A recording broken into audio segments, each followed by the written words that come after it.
We have so many methods, like methods of array. We have almost 10 methods in an array. So we'll be learning them okay, one by one. So the first we'll be concentrating on the variable. Okay, first we'll be concentrating on one variable, which is only, this is the only one variable which is available in the array.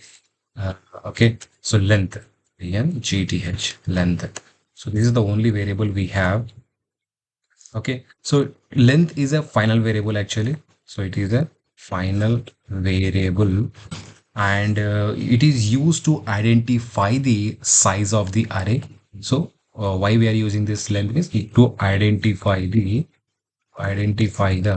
size of the array.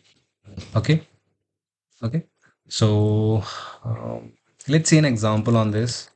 Let's see an example on the length on this one. So let's say we have an array, int array. I'll give some array variable name. Let's say 10, 20, 30, 40. Okay. So if you want to identify the size of the array, by seeing this, we can tell that the size is 4. So even though if you want to identify the size of the array, so we'll be using the length variable. We'll say this number dot length. So this will give the length of the array. What is the length of the array? 4. Okay. So that length will be given over here. Okay. Let's see a program on this one.